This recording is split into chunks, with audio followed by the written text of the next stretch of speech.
یا الله ما را با سخن شهادت بمیران.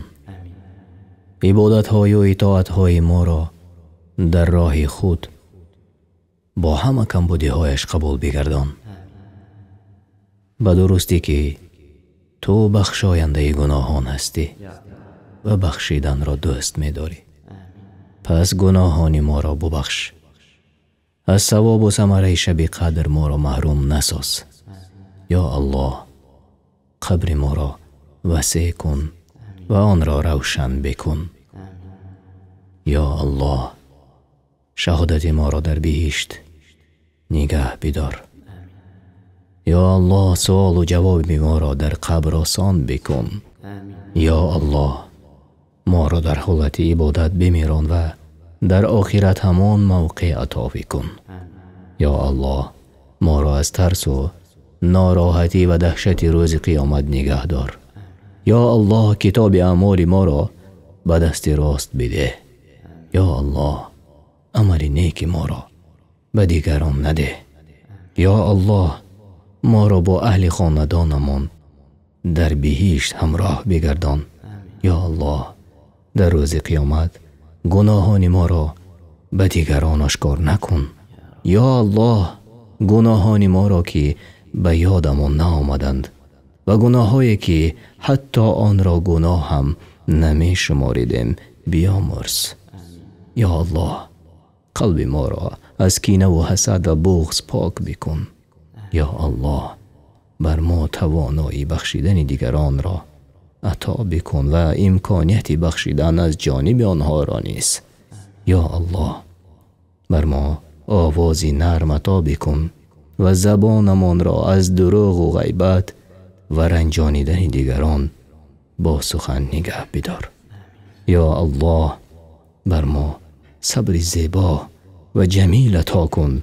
یا الله پدر و مادرمان را برکت بده و آنها را بیامرز و سلامتی عطا کن و اهل بهشت بگردان. یا الله به تمام مسلمانان تنها خوشبختی عطا کن. یا الله بر ما فرزند صالح عطا کن و آنها را اهل بهشت بگردان. یا الله ما را نصیب گردان که با خویشاوندان رابطه استوار داشته باشیم. یا الله بر ما یاری بده که خطاهای خود را بفهمیم و از دیگران پنهان بکن خطاهای ما را. یا الله در راه خودت بر ما ثروت بده. یا الله در کارهایمان برکت عطا بکن. یا الله مگذار که دیگران ما را خوار کنند یا نظارت بکنند. یا الله امت مسلمانان را که زنده اند و یا با ما نیستند بیامرز. مسلمانان را برکت عطا کن. در ظلم غلبه ببخشای. قلبهایشان را از ایمان پر بکن.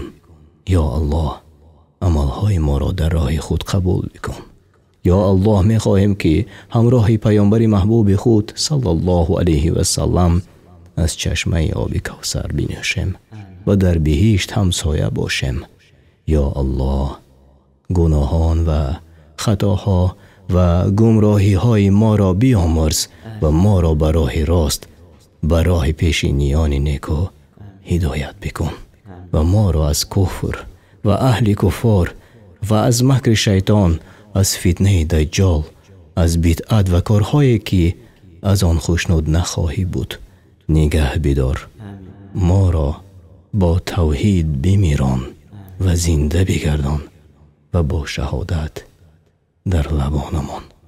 یا الله از ما بنده هایت عبادت، روزه، صدقه و خواندن قرآن را قبول بکن و اگر در جایی که فراموش کرده ایم و یا خطا کرده ایم ما را ببخش.